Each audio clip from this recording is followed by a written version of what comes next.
That and more when we return.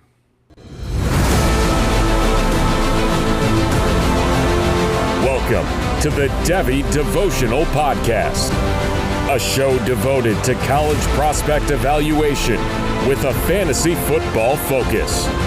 With your hosts, John Arrington, Aaron Wilcox, and Andy Starr.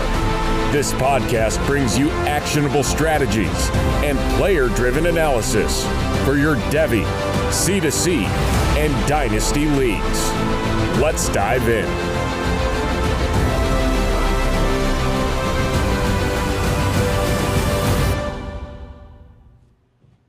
Let's dive into Keep Trade Cut. Welcome into the Devy Devotional, where we stay devoted to Devy. I am your host, Dynasty Coach A, joined as always by Aaron Wilcox and Andy Starr. That's at Aaron Wilcox 86 and at AStarFF on Twitter. And tonight we're going to my version of I'm finally playing Guess the Guy, which I'm a little nervous about.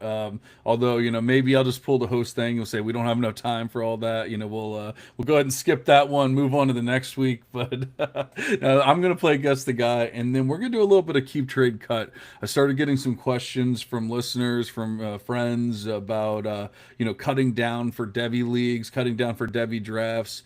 And just it got us thinking, like, who should we start actually thinking about cutting? Because there's been a lot of like, who do we love? Who are the sleepers? Who's all that? But sometimes you actually have to go there and cut these other guys that were your sleepers from last year and things of that nature. So we're gonna get into the nitty gritty, get into the difficult stuff to do here. But first, we got to check in with the boys. Aaron, how are you doing tonight? Hey, I am doing well. I'm excited to talk some keep trade cut, and let's see how you fare here in the guess the guy. It's a tough one, but it is fun. And I should also mention that last week we didn't really talk about Barry and Brown. We want to give Barry and Brown a little bit of respect, though he doesn't deserve that much at this point because he was just a highly heralded recruit who just really regressed year after year. He has not developed. Barry and Brown at Kentucky, I mean, now at LSU, we love LSU wide receivers if they're productive, if they're efficient, all those other things, because they just develop pretty well and they have traditionally a pretty good hit rate. Well, he's transferring in. He's new to the system. We don't even know if he's going to have a prominent starting role there, and he hasn't really shown a lot of nuance to this point in his career. So he's a fun playmaker. He could be a breakout, I think. John threw out the idea of, like, could he be the next Matthew Golden? Barry and Brown could be, but there's also a lot of red flags with that profile. Andy, who's more of a letdown, Barry and Brown or Evan Stewart? And how are you doing? Oh, I'm doing great, and I am also excited to. This is my first time I get to pick the guy we're guessing, so I'm excited to do that. Um, I would say a bigger disappointment would have to be Evan Stewart, just based on the expectations coming in and where we're at right now. Barry and Brown was kind of looked at as like a high-end sleeper for his freshman year. Not really a sleeper, but a guy you pick up maybe in like the late first or second round of a supplemental draft. So, the capital wasn't as high as if you were going after a guy like Evan Stewart, who he was, right there with Luther Burden as far as like the wide receiver rankings that year. So if you're going to just look at from a pure value drop, I think Evan Stewart probably has him beat in that regard. Because Barry and Brown really, hit the ground running at Kentucky. Him and Dane Key really had great freshman seasons. And then nothing really developed beyond that. So we'll see what happens at LSU. There's obviously some more opportunity there with some guys moving on to the NFL. But like Aaron said, there's other guys transferring in. You still have Aaron Anderson there. So we'll see what happens. But he is definitely a candidate to potentially do something this year in a system like LSU. All right, well, that's all of our time for Guess the Guy, but I guess we should go ahead and. Yeah, no, I agree. I was just wondering, Evan Stewart's obviously on the mind. He, we don't do a lot of news and notes, but Evan Stewart did get hurt. I guess we don't actually have like true confirmation. I saw patellar tendon. I've seen other things, but I mean, there was a pretty major injury. It looks like he's going to be out for the season at the very least. It's already a senior year. I have to I took him out of my top 75 ranks that I do for DLF, and I don't know if that's extreme or maybe I'll rethink that later on. But initially, I was just like, he's already a senior. We already had major question marks about him, and I just went ahead and just took him out. I'm like, well, he can't be in my top 75 anymore. Like I said, maybe I'll rethink that when it's all said and done. I don't know. We'll see. But Barian Brown is kind of hovering over there. I know the reason why I was saying he could be the next Matthew Golden is because he legit could be the fastest guy in the 2026 NFL Combine. He could have the fastest 40 time when it's all said and done, and we know what those 40 times do for these players. So, I mean, think about what Matthew Golden did this past season. Absolutely nothing. He didn't even break 1,000 yards. He played 16 games, and yet he goes out and runs a 4.29. And next thing you know, he's drafted right around the first round pick. And I don't remember exactly where he went, but he was late first round, early second, whatever it was. And now obviously he's being hyped up as like the next big thing, even though the coaches have already said that Jaden Reed was going to still be the wide receiver one on the team. But enough about those players. I think that is enough stalling for me. Andy, give it to me. Guess the guy. All right, we need a guess the guy intro too, so put that down on your to-do Yes, list we as do. well. We do. But I'm switching it up this week. The guy is a running back for your first Okay. clue. Okay.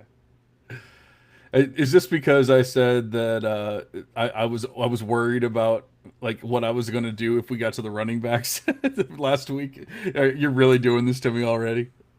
Well, I wasn't thinking about that. I just felt like we've done 2 wide receivers. Maybe I should have just stuck with the theme for our first round here, but I figured I'd switch it up, and running backs are kind of my wheelhouse, so that's why I went this direction. Okay, so we haven't done this before, but I mean, I like cheating and stuff. So if I guess it before you give me my first clue, I get 7 points, right? I think you get 6 points because the first clue was the position, if I remember correctly. Oh, that's right. But Okay. yes, go for it. All right. So first clue is running back. All right. Taylor Tatum. Taylor Tatum is incorrect. Okay. So that brings us to clue number 2. This person had a rushing yards market share in 2024 of 24.2%. Okay, I just saw Aaron saying tight ends are next. I was thinking about that before. I'm like, no, we're not doing tight ends unless it's somebody obvious, and then you're almost helping somebody along at that point. But all right, so I'm sorry, it was a 24% rushing market share. Rushing yards market share, correct. 24.2. 24.2. I'm gonna go with Jadarian Price. Jadarian Price is incorrect. Moving on to clue number 3. This player will be entering his 4th season. So whatever you want to call that, redshirt junior, senior. I believe technically he's a senior. I guess that might be giving away more clues than needed, but he's a senior. I'll take it because it's already getting tough. Andy being generous here. I like it. Yeah, right. Oh God. Who the hell is a senior? Is Mark Fletcher a senior? Is he a 4th year or is he a 3rd I year? don't think I can help you. So Well, I'm not no. gonna answer that I guess I'm just question. kind of asking myself. I don't think I don't think Mark Fletcher is actually a senior, but I'm going to say Mark Fletcher. It is not Mark Fletcher, and I believe he is a junior this season. Yeah, I think he's a junior. So we'll move right on to the 4th clue, and this player plays in the SEC, Southeastern Conference. Oh man.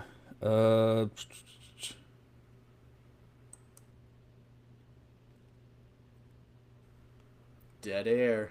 What do you Le'Veon think? What are Moss? your thoughts? Le'Veon Moss? No. Ah, Good guess, though. Honestly, that was really Yeah, good I like guess. that guess. That was a good guess. Yeah. The team. This is the one that you should get it at for your. I sure your hope 5th so. clue. This guy is on the Oklahoma Sooners. Is he on the Oklahoma Sooners now, but he wasn't before? I don't think you could answer that. Oh man. I mean, I already guessed Taylor Tatum, so it's not him. He's a senior. I guess I got to go Jaden Ott. Ding, ding, ding. There you go. Jaden Ott was the guy this year, or today, this week. This week. When All you right. said So what Taylor I Tatum, I was like, no way did he just guess the team on the first try. Oh, thank God. Though. well then that threw me off even more because I'm not Yeah, I I'm not know. thinking his teammates or anything. Yeah, that was I tried not bad. to let my face show anything. I was like, no way. Did that would have been amazing? Did so? What I get 2 points there? Yes, that was a two-pointer. All right, so Aaron is in the lead now. Aaron has three from his. Uh, who was it? Who'd you have for the first week? That You was had Caden Lee. picked Caden Lee, Oh, Ole that's Miss right. wide receiver. Yep. Caden Lee.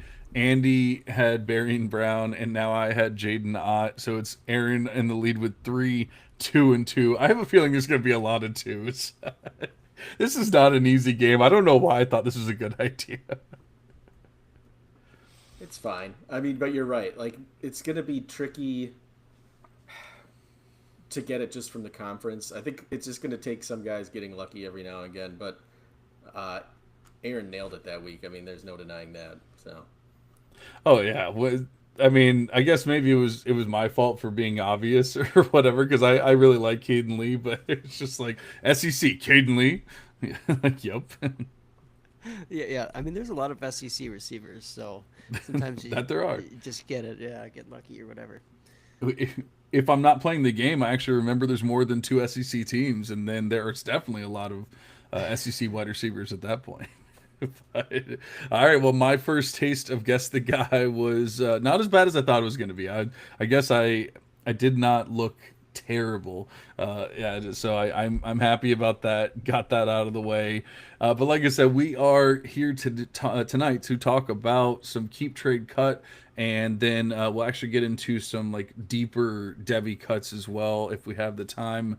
And this is just really one of those things where this time of year you have to start actually making some choices, making some decisions, whether you're cutting down for a league. I know I have a Devy draft coming up where luckily I played the game pretty well, and so I don't think I have to make any cuts because I think 5 out of 8 potential Devy players come to my NFL side this year. So I only have 5 picks, so I really don't have to do anything with that one. But obviously, there's other times where it doesn't work out. But that goes back to the strategy that we were talking about before.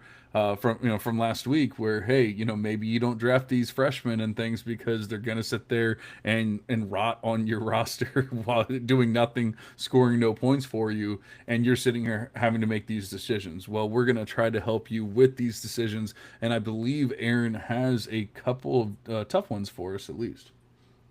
Yeah, I can get it started with guys. So, yeah, I'll have each one of you decide which of these guys you want to keep, trade, and cut as far as a Devy perspective. So, this is not campus to Canton leagues. This is not quite those really, really deep rosters. Think a little bit more shallow.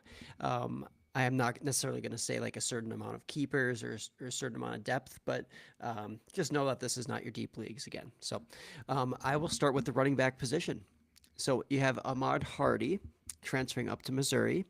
You have Fluff Bothwell, who's transferring up to Mississippi State. Or you I know have who Carson, Andy's keeping.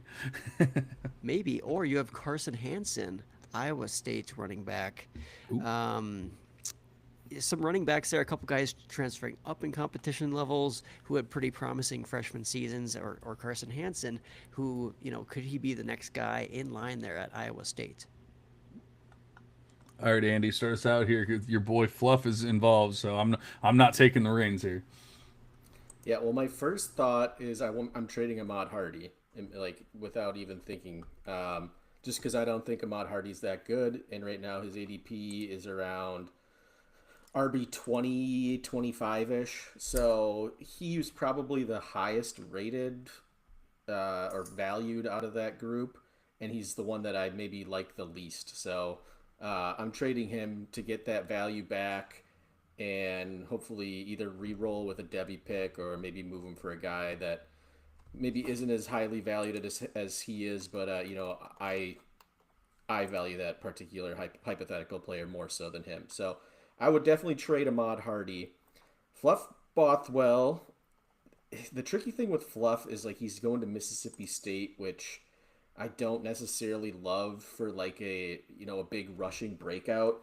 And he's also, but I think he's going to be behind the incumbent running back there, whose name is probably not somebody that a lot of people even know about, but Devon Booth is a guy that's played really well last year in that Mississippi State offense. He's got a decent big time run rate. He's got decent receiving ability, and he's probably going to be ahead of Fluff Bothwell at least for this season. He is a graduate, so like a fifth year guy. He's going to be moving on after that, but that's going to limit Fluff's opportunities. So I don't know if I want to keep him or cut him based on Carson Hansen. I gotta, the thing with Hansen is Abu Sam was also on that team, who's a guy that I really loved and who took a massive step back last year, for whatever reason. So with both of them being in kind of ambiguous running back situations, I think I would lean towards keeping Hansen just based on Iowa State being the more traditional running team. And then I gotta, unfortunately, in this scenario, cut my boy Bothwell because it's just out of this group, it just doesn't make sense. Now, that's not saying I like Fluff the least. I'm just saying because, as I stated, Ahmad Hardy, I think he's toast, but he's got the most value, so I'm cashing that out right now. But between Hansen and Fluff, I think I gotta go with Hansen, even though I don't know what's gonna go on with Abu Sama this year. He might bounce back, but I guess that just remains to be seen. Yeah, the Abu Sama thing just never made any sense. I mean, maybe it was just that everyone got too hyped and so he wasn't allowed to be good, but it was like he was Beth approved, he was approved by, I mean, it seemed like everyone just kind of got on board, like he's the next big guy, and then he just wasn't. So that one never makes any sense for me. All right, so this one is not an easy one. I'll give it to Aaron. I think I'm with Andy here. The easiest thing to do in the world is to trade Ahmad there because I want nothing to do with them. And if he's valued, I didn't realize he was even valued that highly. If he's valued that highly, I'm trading him. I'm getting whatever I can. I talked about last week, trading players that I do not believe in, even if I'm early, if it's risky, whatever it is. I do not believe in Ahmad Hardy, so I will be trading him. I will. I'm gonna become the Fluff Bothwell guy on the show now. I'm going to keep Fluff here because I just truly believe in the player, and Andy obviously just doesn't like him for whatever reason. I obviously do, and so he's really just my guy. But all kidding aside, I mean, the PPR points per touch are right where I want him to be. The big time run rate is right where I want it to be. Yes, that was at a lower level. He's moving up now. Obviously, there's going to be slight concerns with that. I don't have as many concerns with the running backs doing that as I do as like we talked about the wide receivers moving up. It seems like it never works out, or at least in year one, or it's very rare. You have like your Trey Harris's and players like that, but you don't really see it too often. And or even when you do, well, that's a whole other tangent. But usually it's like another year. I think Fluff can actually be a legitimate running back this year, and I don't believe in Carson Hansen enough as a player. I still am hoping. I have hope out for Abusama that he's going to do it, but Hansen wasn't anything spectacular. He had a 6.6% big time run rate last year, sitting right around like 0.95 PPR points per touch, just like nothing electric, nothing special. So I'm going to hold out hope that Fluff can be that. So I'm cutting Hansen and keeping Fluff. Very To fair, be clear, guys. I think it's very close. It was a good one, Aaron, by the way. But didn't mean to cut you off, but it was very close. I do love Fluff. Nobody can deny me that. Clearly not. Clearly not. Not as much as me, of course. All right. I don't know. We're not awarding points or anything. I do have to side with John a little bit more, and that's probably what I would have picked because Fluff was just so excellent at that lower level of competition, and I'm not so sure the guys there at Mississippi State are so great that they'll relegate him to a bench role completely. But we'll see. I mean, I think that Carson Hansen also is.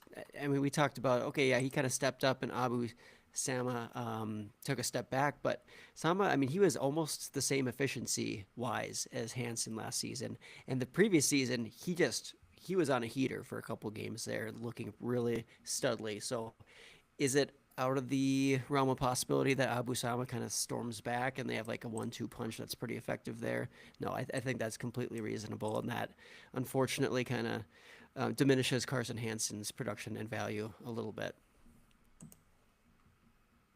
I tend to agree, and so I'm adding how many points to my guess the guy thing there? Was it 2 points you said? 3 points? Uh, all right, so that You was a guys good are one. That was a fun discounting one. me. And I guess being in the keep trade cut world and not just saying like who do we like more and everything, it does make it more of a strategy play, and you're trying to figure out what can I get for whom and all that kind of stuff. And I think, like you said, I think if um, Hardy is being pumped up that much, I think that is the right play is to trade him because he's just not somebody that I really believe in either. He's another one low PPR points per touch, low big time run rate, like doesn't show the juice that I want to see. Aaron, you got another one for us? Sure, I'll hit you guys with another one here. We'll go to the wide receiver position next. And again, this is not C to C, Devy cut downs. Would you rather keep trade or cut between Zachariah Branch, wide receiver from USC transferring into Georgia, Terry Bussey, wide receiver at Texas A&M, or Aaron Anderson, LSU wide receiver? Can All we right. do keep cut? You tell me. Well, No. I mean, personally, I'm trading Zachariah Branch. Like, there's still guys out there that think he's a top 20 wide receiver in college football. So, again, similar to the Ahmad Hardy situation, this is a guy that's busted out for 2 years now at USC. Now he's moving to Georgia. Probably won't even be the top target earner there, and people are still calling him a top 20 wide receiver in college football, not just in his class. So, um, trade that immediately if you haven't already. And then between the other two guys, Terry Bussey's he's a weird one for me. Big athlete from Texas A&M. I don't even know what his stats were last year. I know he had a couple big games towards the end of the year, in the middle of the year. Um, Yeah, nothing and too Aaron crazy, Anderson, but he did have some bigger, a couple big games, like you said. yeah, and there was other games where he was just completely non-existent. I think that was the majority of his games.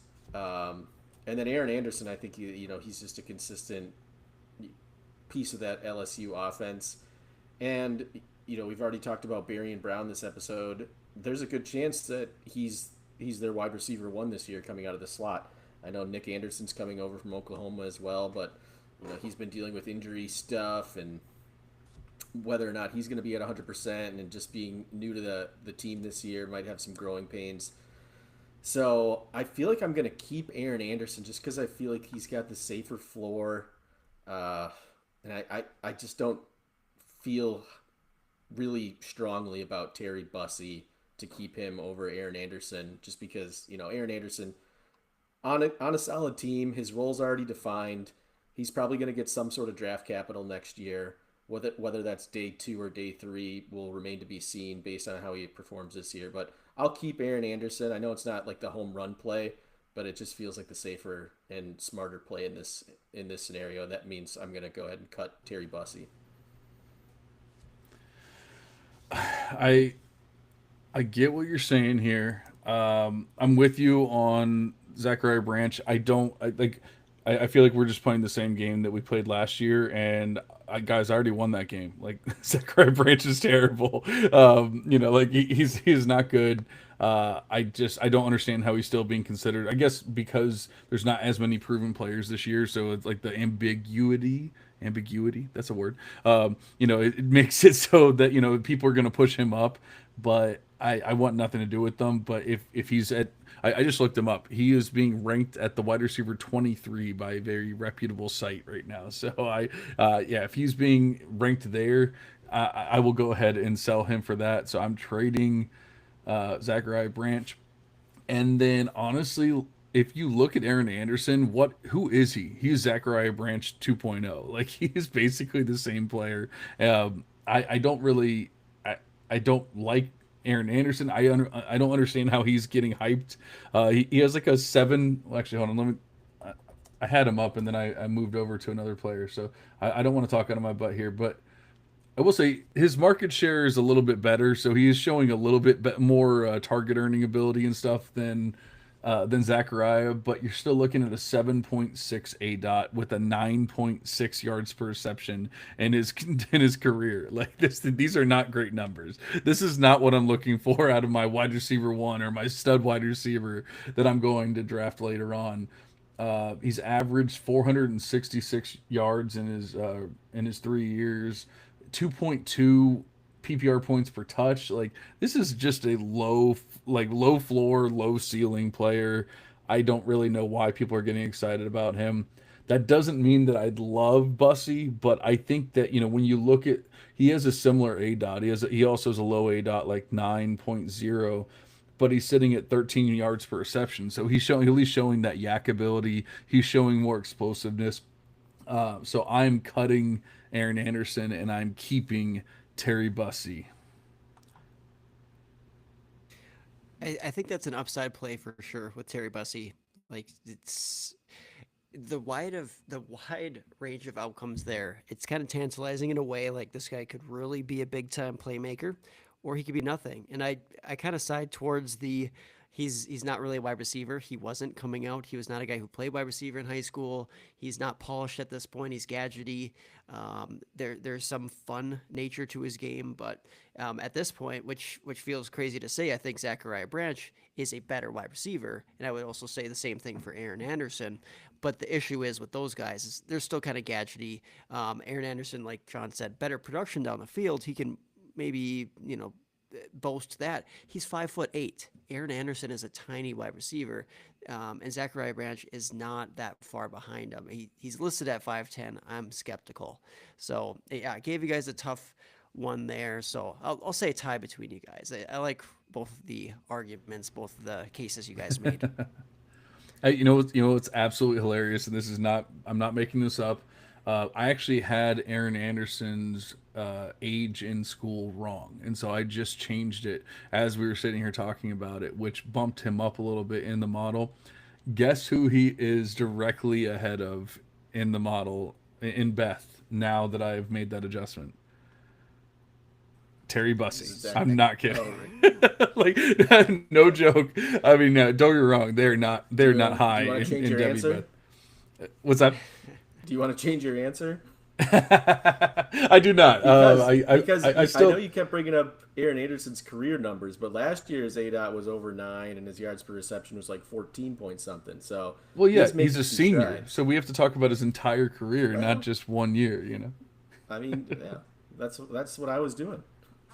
Now, also, Terry Bussey ran 132 routes last year compared to 384 for Aaron Anderson, and yet he had 319 receiving yards to what did the yards per route run still favors Anderson from last year. Anderson had 874. I would say that Bussey's shown a little more efficiency there. For never playing wide receiver, yes, he's doing a great job. I'm going for the upside. All right, baby. Right. Alrighty. Do we have any more for Aaron? Otherwise, I can throw one out here at you guys. Yeah, why don't you throw one out? I was going to say, why don't we give Aaron one because he's been making fun of us, and now it's time to give him the business. This one on the show sheet, the second chance QBs. So these are the 5 stars from a couple seasons ago that are moving all over the country. We got Connor Wigman, Jackson Arnold, and Nico Yamalieva. Okay, so I guess I'll start this one out. This is tough. I think this is the most difficult one that we've done so far just because you're literally going off of name recognition, name like brand recognition, and then the investment by these coaches. And so I want to say that I want to keep Jackson Arnold. I want to say that, but I'm not going to say that. I'm going to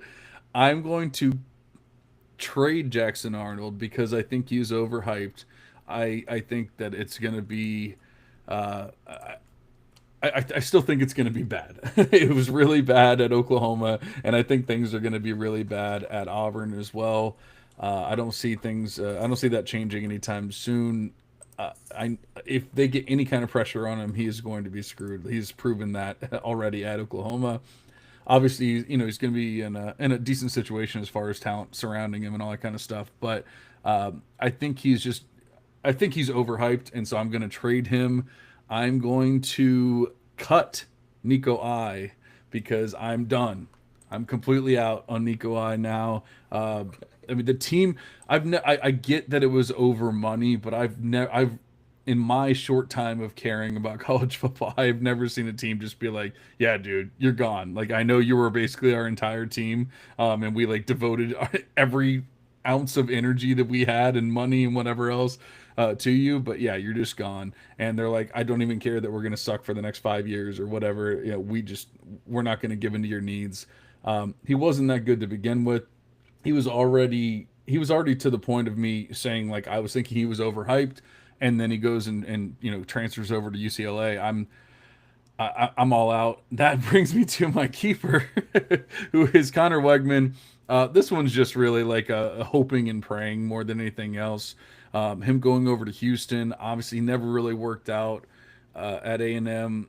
I think he didn't really get his shot either. Obviously, he dealt with a lot of injuries and things, and so I don't know if he ever actually truly got his shot. So we can't say that he was bad. We can say that he's definitely been bad when we've seen him, or at least he's been bad as far as not being able to stay healthy. I don't know that we can truly say he is a bad player.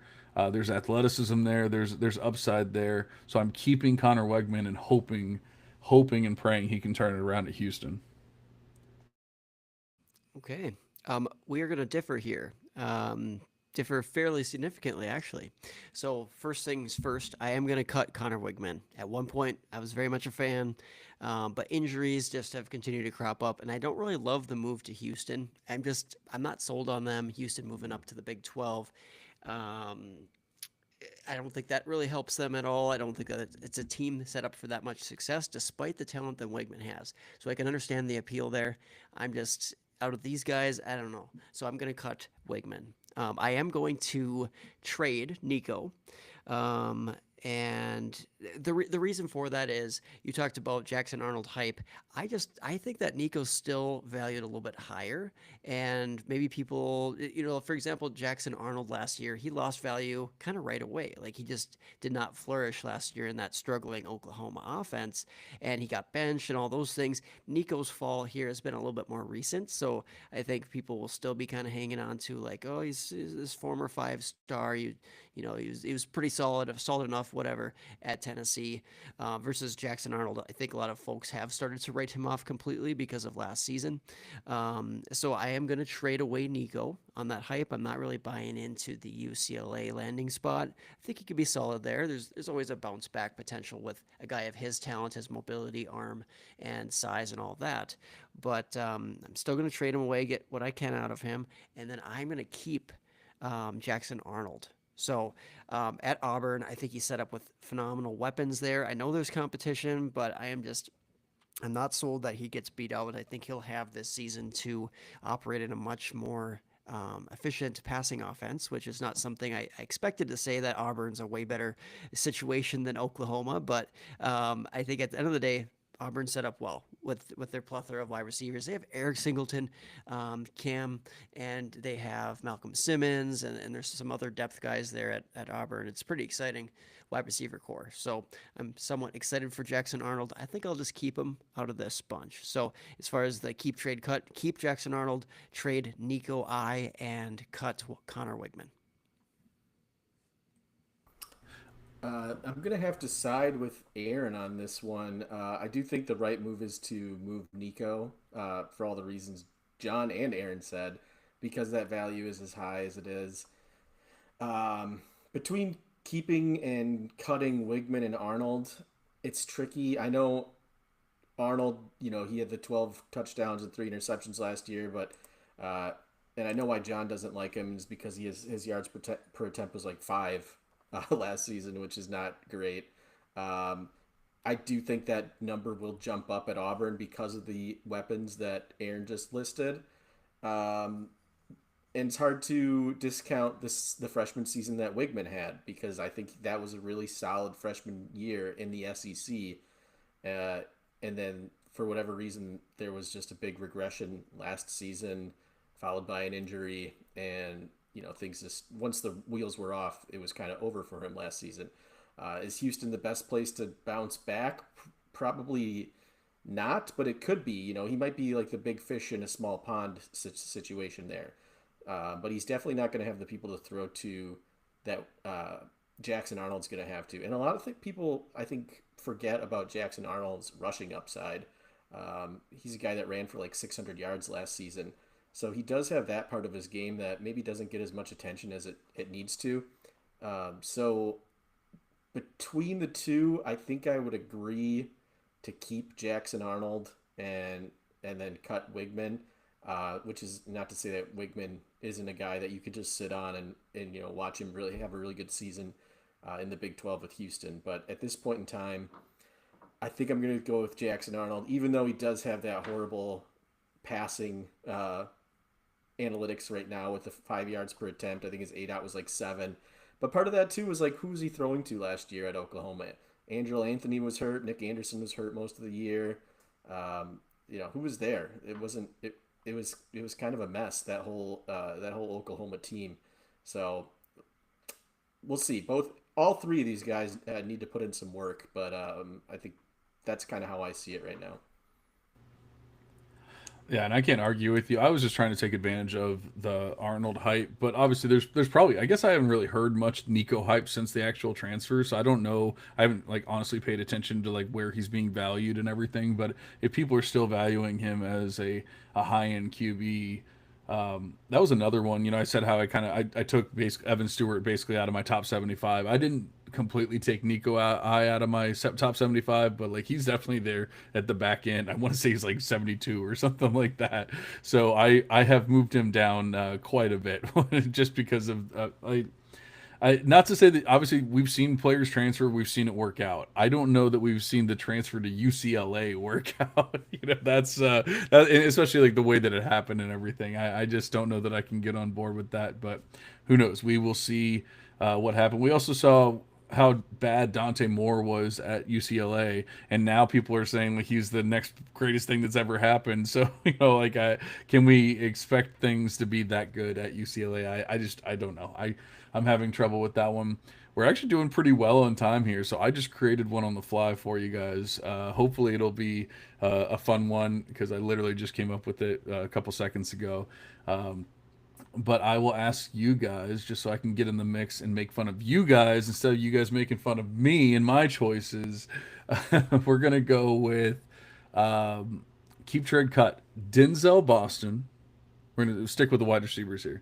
Denzel Boston, Chase Sewell, and Eric McAllister.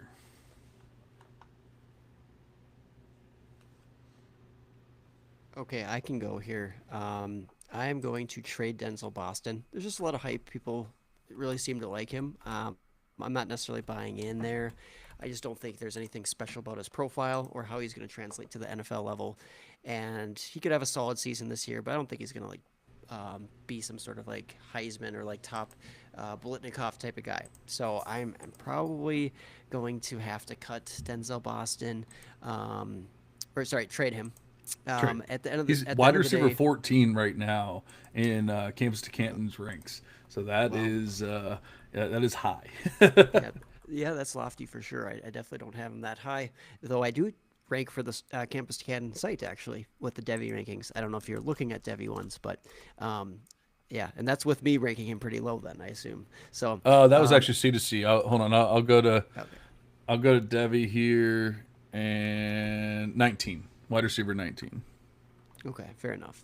And then as far as Chase Owell heading over to Iowa State or Eric McAllister, at the end of the day, I'm probably selling on some of that Chase Owell hype taking over the Jaden Higgins role there at Iowa State. I actually don't mind Chase Owell. I drafted him, or did I draft him last year? But anyways, I kind of like him when he was a sleeper, but I think there's just a little bit too much excitement for that move. I don't know how that move up in competition level is going to go for him. I think he'll be a solid enough player there. They need a pass catcher to step up. I think he fills a pretty important role there for Iowa State, but I don't think he's a stud at the NFL level or even like a big time prospect. I could be wrong, but I will trade Chase Owell, and then I'm going to keep Eric McAllister. Just see what happens with the exciting athleticism there. I think he could have a really big year. He had a strange season at TCU last year where he really was invisible at times. I don't know if it was partially due to injury or just a little bit of acclimation to the system, but I think another year in that system, they should be set up to pass the ball really well at TCU. Eric McAllister catching passes there from Hoover. I think ultimately he could be that number one and clear stud in the offense and have a pretty big rise, especially since he's maybe out of these guys in potential to test the best of these three. So I think there's a certain rise. I would like to just hang on to that Eric McAllister, especially since there's a lot of conflicting opinions on his value. I don't know what he's going to fetch in a trade. So I'll keep him, and then I'll trade Denzel Boston, trade high on him, and then have to cut to Chase Owell. I like it. Andy, what are you thinking? Um, I would agree 100% with what Aaron said. I really don't see it with Denzel Boston. Not really efficient with his routes. Yeah, he had 800 whatever yards last season, but wide receiver. If you're saying he's top 20, I think his ADP in Devy right now is wide receiver 16, which is just too high. And you look at some other creators or analysts, they're taking him in like the second round of Devy startups, which to me feels like a really high projection for a guy who's going to be dealing with a new quarterback and everything else that goes on with that at Washington. So, gonna go ahead and trade him because that value is just way too inflated.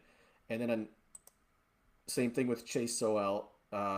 Great season for ECU last year. But I expect there's going to be some level of growing pains moving over to Iowa State.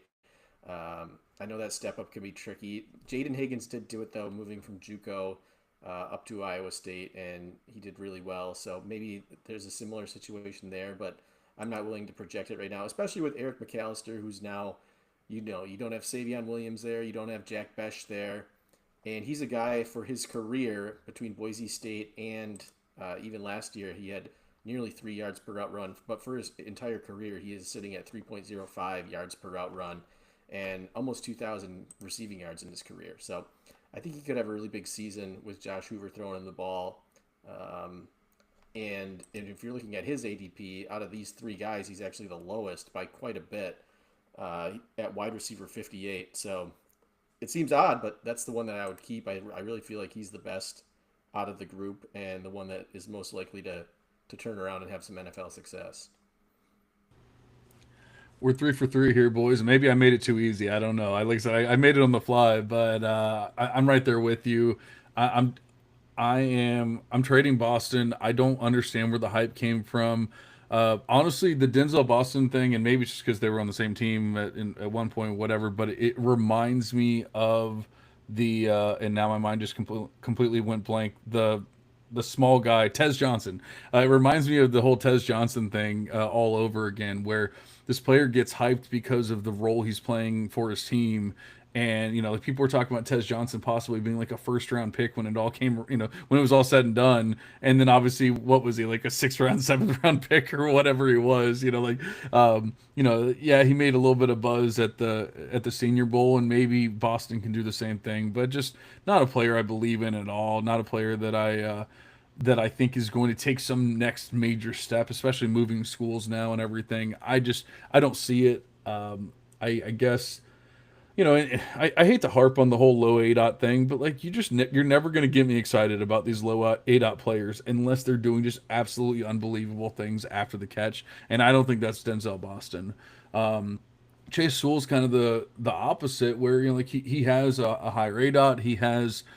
He's done some things, except for been at a lower level, and he's never truly like been this amazing player. He's never surpassed 700 yards receiving at the American level. What's making us think that we're gonna go, get some amazing play out of him? Stepping up into more difficult competition here. I just don't see it. I'm absolutely okay with cutting him. I don't think he's terrible or anything like that, but I also don't think he should be getting drafted where he's getting drafted. And then with McAllister, when Aaron was saying he didn't really know what was going on last year, I had McAllister on a lot of my C2C teams, and so I was paying close attention. I don't want to say close attention. I was paying as much of attention to Eric McAllister as you could possibly pay, and I think he was not actually on the field all that often. He actually only ran 264 routes, and I think it was more of like a coaching decision than anything on his play or anything like that. And remember, he had moved up, from a lower level competition as well. He came over from a different school, so maybe he kind of had to earn his role or whatever it was. Maybe they just wanted to save him because they knew they had Besh, and they knew that they didn't necessarily need him. I don't know what it was, but he definitely seemed to be a part-time player. But when he was on the field, he did good things, and so like nothing has actually changed my mind about Eric McAllister as a player, beyond the fact that he actually wasn't a full-time player. Everything I've heard from CFF analysts, from anyone, is that he's going to be a big player this year. He's going to be huge for TCU. And so I'm thinking this is Eric McAllister's year, which is why I wanted to bring him up here, because I don't think he's getting, the love that he really deserves when you have guys like Boston and Sewell going ahead of him, in the ranks. And so I'm keeping McAllister, cutting Sewell, and trading Boston. Okay, we were in agreement there. I will play devil's advocate and say I guess I could consider keeping Denzel Boston just because he's so valuable. He'll probably have a pretty big season, at least from a counting numbers standpoint, and then you could probably even sell him for more as his value continues to rise potentially. But yeah, I think that we all kind of were on the same page with this grouping. There's always that potential that Eric McAllister just is never trusted by that coaching staff there. Ultimately, with them, kind of playing like John Paul Richardson and Savion Williams like ahead of him, it was kind of head scratching at times. But yeah, we'll see how Yeah. that situation plays out. But you saw big playability from him at Boise, and then you still saw big playability from him at TCU. Like that's what I'm saying. Nothing truly changed him as an actual player. Yeah, obviously it's concerning. You want the coach to believe in him. You want the coach to have him out there as a full time guy. I don't think that's going to be an issue this year, but obviously, and like I said, I think the expectations are that it will be that way this year. So I'm hoping for the best there. But I don't know. That was a fun one I came up with quickly. Do we want to go ahead and get into some like deeper Devy cuts to try to help people out if they're doing that, or do we have any more keep trade cut ideas here? Well, I kind of liked at least. Well, I guess we could go into the cuts that we had. Absolutely. I mean, I like some of the players that were listed there, and it would be, yeah, valid to go through them for sure. All right, Andy, you wrote them. You wrote these controversial Devy cuts here, and then Aaron and I will come up with a few as well here to round out the end of the show. But who are you considering at the end of some of these rosters that you need to cut if you're trying to get that next stud in your Devy draft? All right. Well, are we doing the keep like in a keep trade cut format, or are we just listing off a few I guys think that? at this point, we're just talking about players that we're considering cutting and why. We don't have to actually do the keep trade cut thing. Okay. Well, the one thing that I look at after a freshman season, and maybe this theory's getting a little bit aged, but it still has some value, and it's the year 1-0 where these highly rated wide receivers come in and don't really live up to expectations, don't really see a lot of the field. And there's a few guys that just barely crossed those thresholds, guys like Micah Hudson and Mike Matthews, I think, came close.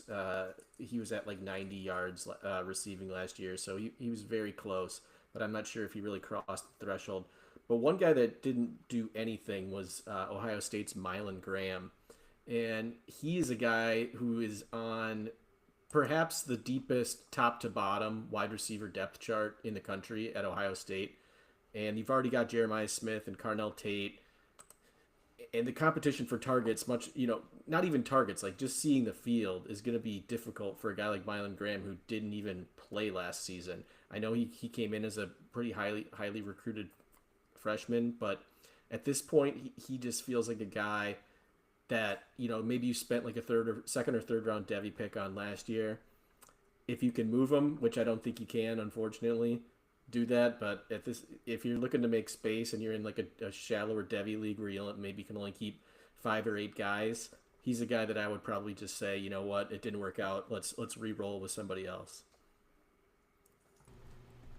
Man, I know I probably should. I don't think, and I don't think I have actually have any actual Milan Graham on my squads, but I don't think I could actually cut him.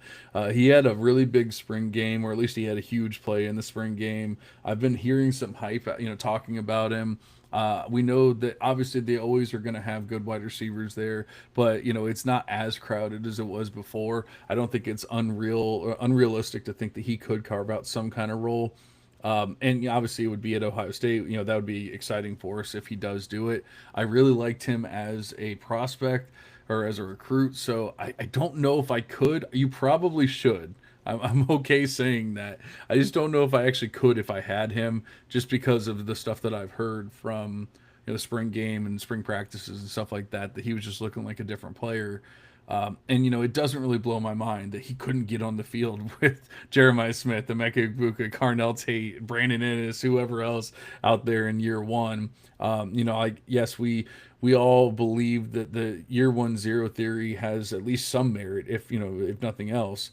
But with situations like that, I don't really blame the player nearly as much as in other situations. So I think I'd be okay holding on to Graham, but Micah Hudson, yeah, get him out of here. I want nothing to do with them. Like, dude is either some level of head case or whatever it is. And at this point, I think I'm just assuming he is that.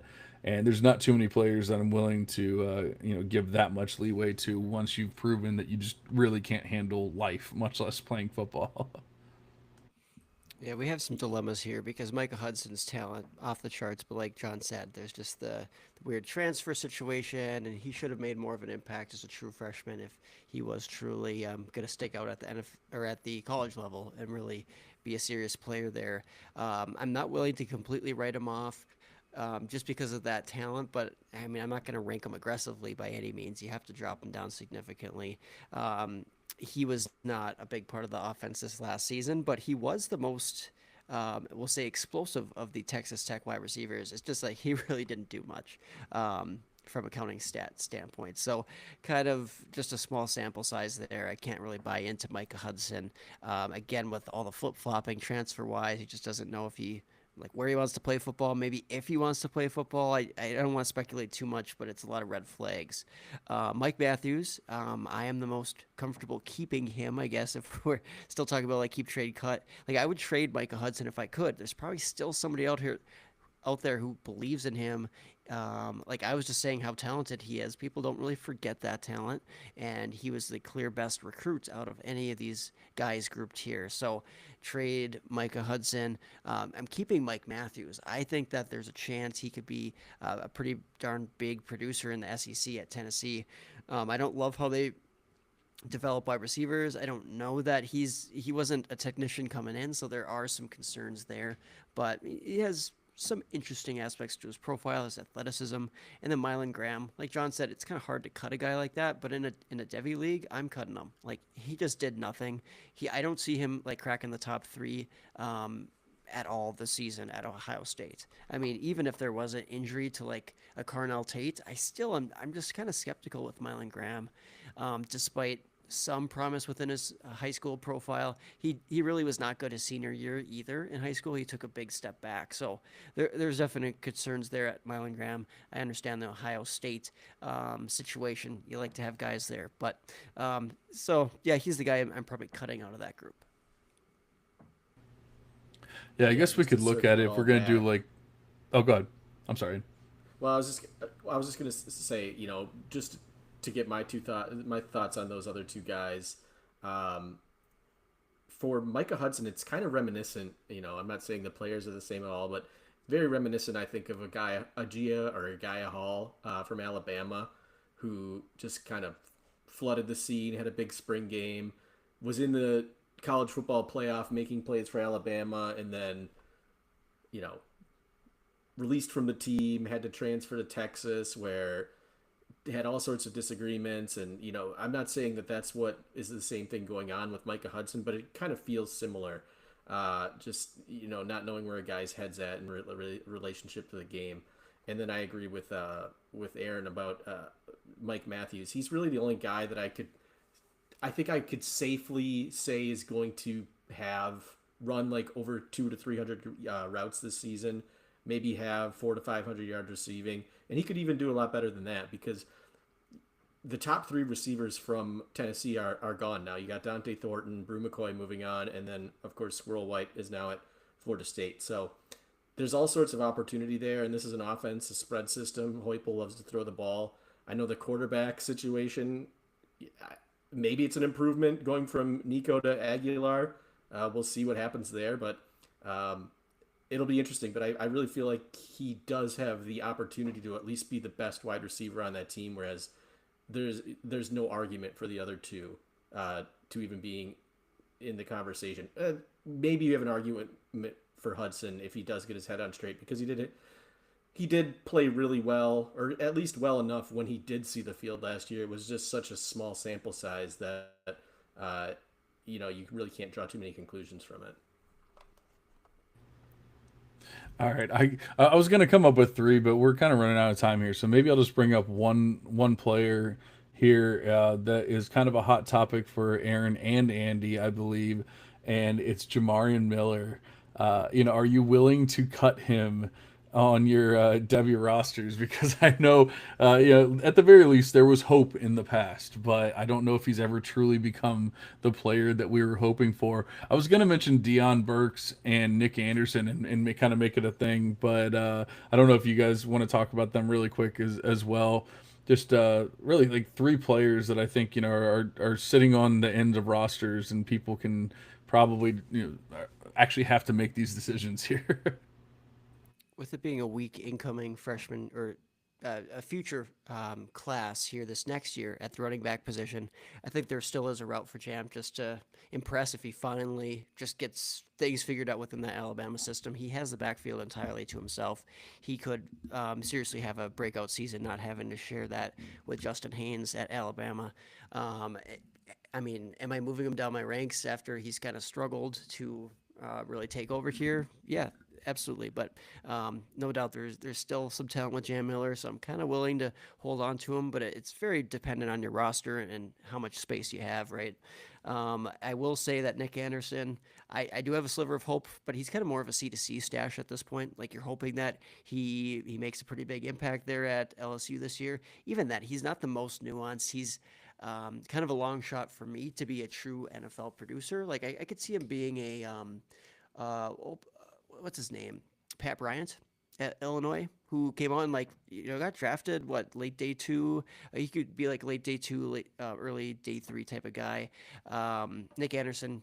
There's some intrigue there, but I think in Devy leagues you might have to cut him at this point. Might be bringing in some more talented guys, and there's only so many spots you can hold on to. So he might be taking up a spot, unfortunately. And then the last guy you said, Deion Burks, kind of same situation there. Like he could have a nice season, but we haven't really seen enough to think that he's this well-rounded wide receiver, and he's kind of older. He's a potential cut as well in Devy, for sure.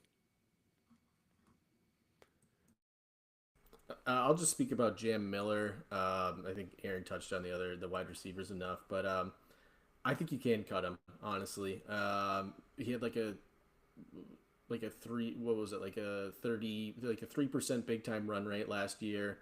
Yeah, he got the most opportunities, but is it really going to change this year?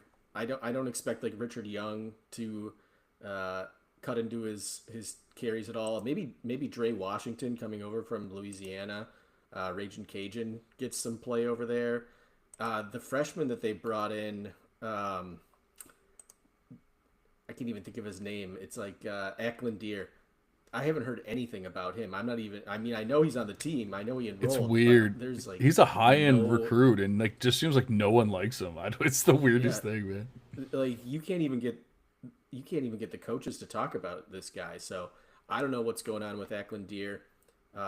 It's a weird running back room. I think it probably ends up being Jam Miller's job, but how well he does, based on what we've seen so far, probably not that great. So in Devy, I don't think you can cut a guy who's projected to be Alabama's starting or running back. So that's kind of where I would just be like, all right, let's not cut him. We're gonna leave him on the team for now. But um, that's about it. I mean, I don't have much hope for him beyond that. But the opportunity is there, so you just kind of have to keep it with a hope and a prayer. Yeah, opportunities there. The size is there. The pass catching, at least ability from high school is there. Who in 2022 on the very talented Alabama backfield, who was the most efficient back on that roster? It wasn't Jameer Gibbs. It was not Jace McClellan. It was not Roydell Williams. It was not Trey Sanders, former five-star. It Wow. was Jam Miller, of course. So I know he's taken a step back the last 2 years, right? So there's a bounce back potential there. I'm not saying it will happen, but it could happen. That's a high end upside guy that you have to keep on your roster, unless again, like if you're just totally stacked, maybe he is the weakest guy that you got to kick off. But I think there might be a route if you trade another guy, somehow keep him on your team, unless it's the very shallowest of Devy leagues. Yeah, I'm just wondering if like Jaden Blue is what you're hoping for out of, and it's kind of like similar players, like both players that you were like were underwhelming, but you guys kind of you were like, hey, they could still be a thing, and I wonder if the Jaden Blue outcome is kind of like your high end outcome for Jam Miller at this point. You're waiting another year and everything. I know I'd be willing to be out. The only one I truly, I'm completely out on Deion Burks. Get him the hell off my roster. I want nothing to do with them. The only thing that Nick Anderson is interesting because it's all been injury related. He literally ran 5 routes last year. He played 1 game.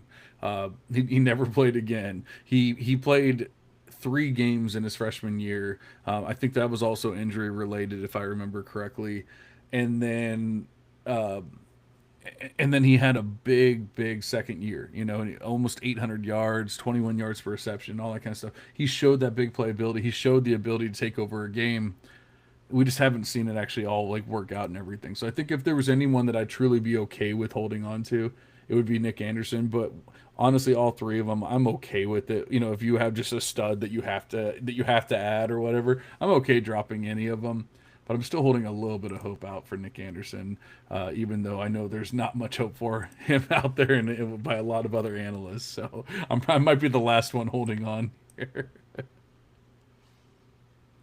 Yeah.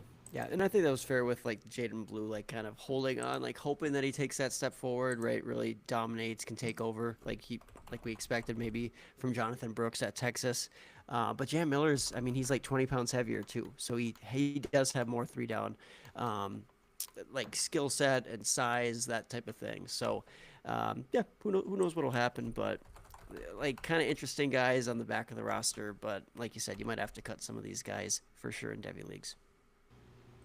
Absolutely. Well, hopefully that was an actionable pod for you guys to actually, sit there and look at your rosters, figure out who even if it's not necessarily the players we talked about tonight. Obviously, you have to be able to figure out, am I making cuts? Obviously, knowing your scoring settings and knowing your settings in general. Just knowing, am I adding 5 players this year? Am I adding 3? Because if you only have 3 spots available and you're not willing to cut anybody, then you should already be making trades and doing things like that. There's a lot of stuff that goes into it there, which is why, regardless of when your draft is, you should be making these decisions now and being ahead of the game rather than waiting. There's one guy, Andy, in our Sharks draft, and I'm assuming he doesn't listen, because if he listened, I think he would do a little better. Every year he just wastes his picks. He only drafts pit players. That's it. And every year he drafts like 2 or 3 pit players, and then he goes, "I'm done," and that's it. Like, so, he's had Kanata Mumpfield and Eli Holstein and whoever else, and that's it. It's just like, it's the weirdest thing, but he still plays. He pays every year. Like, I don't know what to do with them. Like, as a commissioner, I don't know what to do, but I wish he would just, at least trade those picks, be ahead, be ahead of the game there. Like, you can make it work even if you don't want to make those picks. Like, that's understandable. But trade those picks, get something in return, do something with it. Don't ever just allow your picks to die on your roster. It's literally like just wasting money. Yeah, He's gonna be Desmond all in Reed on this year, Desmond right? Reed. Pittsburgh RB. That's we're calling it. That's his selection. That's his first round pick for sure. Yeah, if he doesn't, I will be. You'll see. We're gonna do our draft here pretty soon. You'll see. If he doesn't, I will be extremely surprised. That's what he's done every year, and then he just gives up after a while. And I'm like, man, I don't know. I need to probably talk to him and get some of his picks, because, like I said, I think I actually have quite a few openings this year. So we'll see what happens. But like I said, hopefully that was actionable. Hopefully that was interesting for you guys. We will be back in your ears as soon as possible. And by as soon as possible, I mean next Tuesday. So we will be back and with another Guess the Guy, and obviously another actionable, fun Devy pod for you guys. Appreciate everyone listening. We are back as soon as possible. But for now, we're out of here.